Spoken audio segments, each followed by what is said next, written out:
നമ്മുടെ അത്തംപത്ത് രുചിയിലെ ഇന്ന് മൂന്നാം ദിവസം ചോദ്യ ദിനമാണ് കേട്ടോ. അപ്പോൾ ഇന്ന് ഞാൻ നിങ്ങൾക്ക് ഒരു പാവയ്ക്ക മെഴുക്ക് പുരട്ടി ആണ് നിങ്ങൾക്ക് ഷെയർ ചെയ്യുന്നത്. ഞാനിവിടെ കുറച്ചധികം പാവയ്ക്ക എടുത്തിട്ടുണ്ട് കേട്ടോ. നിങ്ങളുടെ ആവശ്യത്തിന് നിങ്ങളുടെ ക്വാണ്ടിറ്റി അനുസരിച്ച് പാവയ്ക്ക എടുത്താൽ മതി. പാവയ്ക്കയുടെ അത്രയും തന്നെ ഇല്ലെങ്കിലും കുറച്ച് അളവ് കുറഞ്ഞാലും കുഴപ്പമില്ല. കുറച്ച് നേന്ത്രക്കായും കൂടി നമുക്ക് വേണം.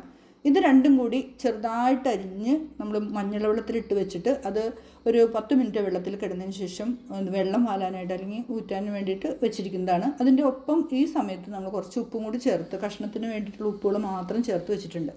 ഇത് കുറച്ച് കൂടുതൽ ക്വാണ്ടിറ്റി ഉണ്ട്. കുറച്ച് നല്ല പാവയ്ക്ക് കിട്ടിയപ്പോൾ അങ്ങനെ വാങ്ങിച്ചതാണ്. നിങ്ങളുടെ ക്വാണ്ടിറ്റി അനുസരിച്ച് പാവയ്ക്ക് തന്നെയായാലും കുഴപ്പമില്ല, കുറച്ച് കായം കൂടി ഇടുകയാണെങ്കിൽ നല്ലതായിരിക്കും. നമുക്ക് അത്യാവശ്യം ക്വാണ്ടിറ്റി ഉള്ളത് കൊണ്ടാണ് ഞാനൊരു അല്പം വലിപ്പമുള്ള ഒരു ഉരുളി അടുപ്പത്ത് വെച്ചിരിക്കുന്നത്. നിങ്ങൾ നമ്മുടെ ക്വാണ്ടിറ്റിക്ക് അനുസരിച്ചുള്ള ചെറിയൊരു പാന് ചൂട് കട്ടിയുള്ളതാണെങ്കിൽ നല്ലത്. അത് വെച്ചിട്ട് അതിനകത്തേക്ക് നല്ല വെളിച്ചെണ്ണ ആവശ്യത്തിന് ചേർക്കുക. നമുക്ക് കുറച്ച് കൂടുതൽ ഉള്ളതുകൊണ്ട് നമ്മൾ കുറച്ച് കൂടുതൽ വെളിച്ചെണ്ണ ഒഴിച്ചിട്ടുണ്ട്.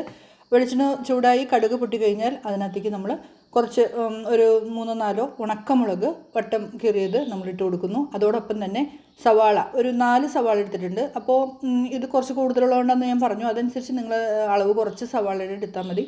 സവാള ചെറുതായിട്ട് അരിഞ്ഞതും കൂടി നമ്മളൊന്ന് ഇളക്കുന്നു. ഇതൊന്നും അധികം നമ്മൾ മൂപ്പിക്കുന്നില്ല. ഇത് ഒന്ന് ചൂടായി വരുമ്പോഴേക്കും നമുക്ക് അതിനകത്തേക്ക് ഒരു 3-4 പച്ചമുളക് കീറിയിടാം. നമ്മുടെ വീട്ടിൽ നല്ല കാന്താരിമുളക് ഉണ്ടെങ്കിൽ അത് ഇടാം കേട്ടോ. ഞാൻ കാന്താരിമുളകും കൂടി ആഡ് ചെയ്തിട്ടുണ്ട്. പിന്നെ നമുക്ക് കുറച്ചധികം വേപ്പില ഇടാം. ഇതെല്ലാം വേപ്പിലയൊക്കെ കുറച്ച് കൂടുതലിട്ടാലും നല്ലതാണ്. അതിൻ്റെ കൂടെ നമ്മൾ ഈ സവാളയ്ക്ക് ആവശ്യമായിട്ടുള്ള ഉപ്പ് ചേർക്കുന്നു. അതോടൊപ്പം സവാളയ്ക്ക് ഒരു ചെറിയൊരു നിറം കിട്ടുന്നതിന് നമ്മളൊരു ഒരു 1/4 ടീസ്പൂൺ മഞ്ഞൾപ്പൊടി, അതുപോലെ തന്നെ നമ്മുടെ ഈ ഒരു ഉപ്പേരിക്ക് കുറച്ച് കളറും കാര്യങ്ങളൊക്കെ വേണമല്ലോ. അപ്പോൾ അതിന് വേണ്ടിയിട്ട് കുറച്ച് കാശ്മീരി മുളക് പൊടിയും ചേർത്ത് നമ്മളതിൻ്റെ പച്ചനിറം പോകുന്ന വരെ ഒന്ന് വഴറ്റാം. ഒന്ന് വഴണ്ടി വരുമ്പോഴേക്കും നമ്മൾ ഇതേപോലെ വെള്ളം വരാനായിട്ട് വെച്ചിരുന്ന നമ്മളിതിനകത്ത് ചേർത്ത് വേറെ വെള്ളത്തിന് ആവശ്യം വരില്ല. കാരണം ഇതിന് കുറച്ച് വെള്ളത്തിൻ്റെ അംശം നമ്മുടെ ഈ ഒരു പാവയ്ക്കക്കൂട്ടിലുണ്ടാകും. അപ്പോൾ ഇതെല്ലാം കൂടി നന്നായിട്ട് വഴറ്റി യോജിപ്പിച്ച് നമുക്കൊന്ന് മൂടി വെച്ചിട്ട് ഇടയ്ക്കിടയ്ക്ക് ഒരു 2-3 പ്രാവശ്യം ഒന്ന് തുറന്ന് നോക്കി ഒന്ന് ഇളക്കാം. വേറെ വെള്ളമൊന്നും നമ്മൾ എക്സ്ട്രാ ചേർക്കണ്ട. കാരണം ഈ പാവയ്ക്കയിലൊക്കെ വെള്ളമുണ്ട്.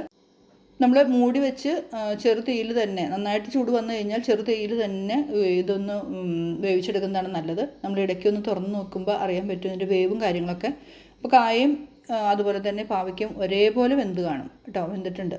അപ്പോൾ ഞാനിത് ശരിക്കും ഒന്ന് വെന്തിട്ടുണ്ട്.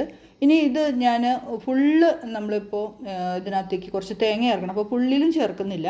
നമ്മൾ കുറച്ച് എടുത്ത് മാറ്റി വെച്ചതിന് ശേഷം ആവശ്യമുള്ള ഇതിനകത്തേക്ക് മാത്രം തേങ്ങ ചിരകിയത് നമുക്കൊരു ആവശ്യത്തിന് കുറച്ച് ഒരു ടേസ്റ്റ് കിട്ടാനും ആ കയ്പ്പൊക്കെ ഉണ്ടെങ്കിൽ ഒന്നും കൂടി ഒന്ന് ഒതുങ്ങാൻ വേണ്ടിയിട്ട് കുറച്ച് തേങ്ങയും കൂടി ചേർത്ത് ഇളക്കി കഴിഞ്ഞാൽ നമ്മുടെ പാവയ്ക്ക കായ തോരൻ അല്ലെങ്കിൽ മെഴുക്ക് പുരട്ടി റെഡിയാണ് കേട്ടോ.